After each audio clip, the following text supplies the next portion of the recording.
दोस्तों, आप सुन रहे हैं युवा तरंग और आज है दिन गुरुवार। आज के दिन हम सब साथ आते हैं हमारी धरोहर के सफर पर, जहां हम हर गुरुवार को भारत की किसी एक अनमोल धरोहर की कहानी बताते हैं, जिसमें छिपा होता है इतिहास, स्थापत्य कला, संस्कृति और वो जुड़ाव जिसे आज की युवा पीढ़ी भी महसूस कर सकती है।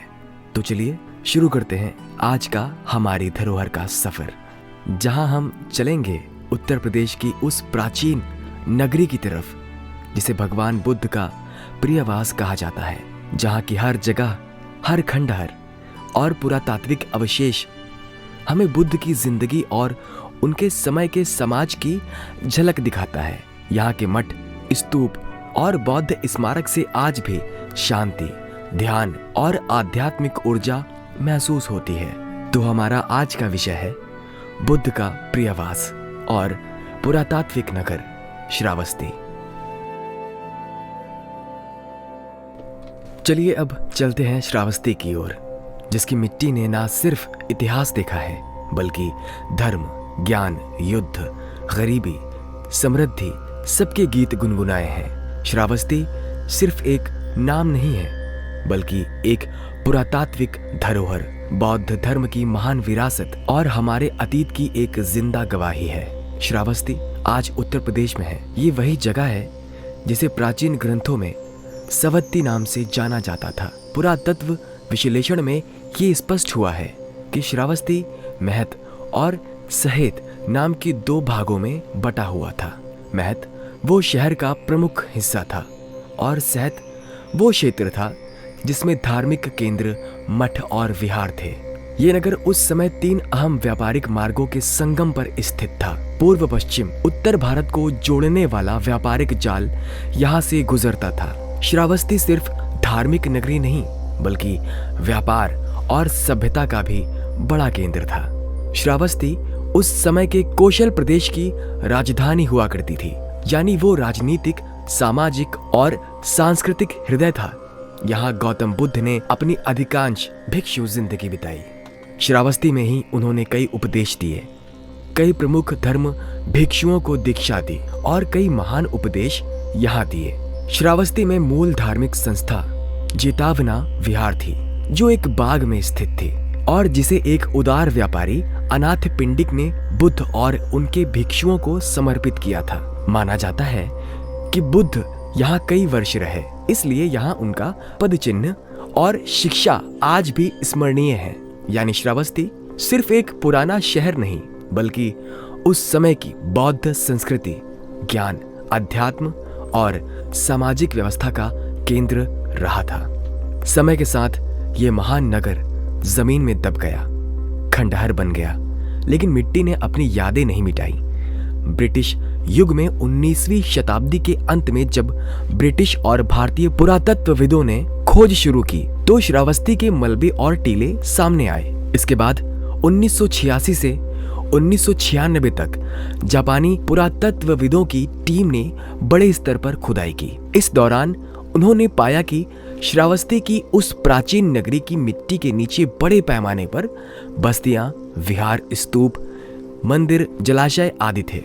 उन्हें ASI यानी भारत सरकार की पुरातत्व सर्वेक्षण संस्था द्वारा संरक्षित किया गया है। आप वहां आज भी देख सकते हैं प्राचीन स्तूप, मठ, विहार, खंडहर, खुदा हुआ मैदान, जो उस समय की कहानी बताते हैं। खुदाई में मिले आर्टिफैक्ट जैसे मूर्तियां, सिंदूर, सिंदूरित पट्टियां, जेवर, शिलालेख, ये सब बताते हैं कि श्रावस्ती सिर्फ धार्मिक केंद्र नहीं, बल्कि सामाजिक, आर्थिक रूप से भी समृद्ध था। श्रावस्ती सिर्फ बौद्ध धर्म का ही केंद्र नहीं रहा।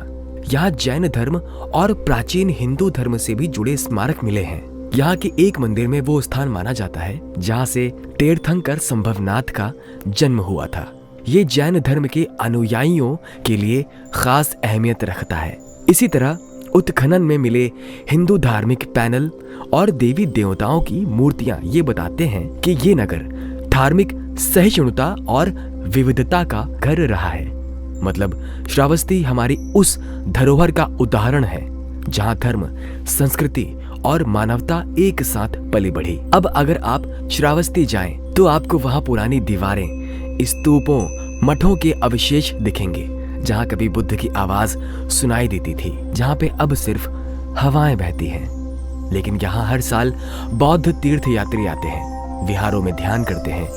वहां के शांत वातावरण में आत्मा को सुकून मिलता है। 2025 में हाल ही में बुद्ध पूर्णिमा के अवसर पर वहां भव्य झांकी निकली। ये दिखाता है कि श्रावस्ती आज भी जीवित है। हमें ये समझना चाहिए, जो खंडहर आज दिखते हैं वही हमारी जड़ें हैं, हमारी विरासत है।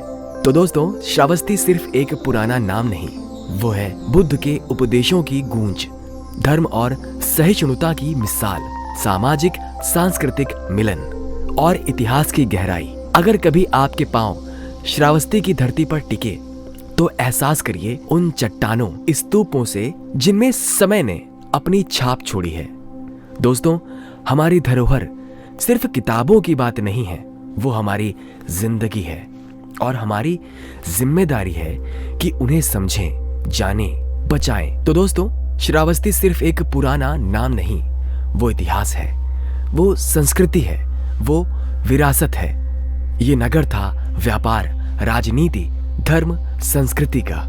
यहाँ बौद्ध धर्म ने पंखों से उड़ान भरी, बुद्ध ने ज्ञान बांटा और मठ विहार शहर को नैतिक और आध्यात्मिक दिशा दी।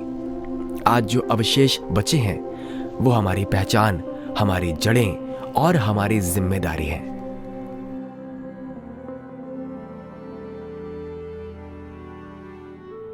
तो दोस्तों, ये था आज के इस हफ्ते के गुरुवार का सफर हमारी धरोहर का, जहां पे हमने मिलके सफर किया इतिहास की एक बेहद शानदार और दिलचस्प जगह पर। तो दोस्तों, अब अगले गुरुवार को हम फिर से चलेंगे किसी एक और सफर पर, अपने वीकली सेगमेंट हमारी धरोहर में।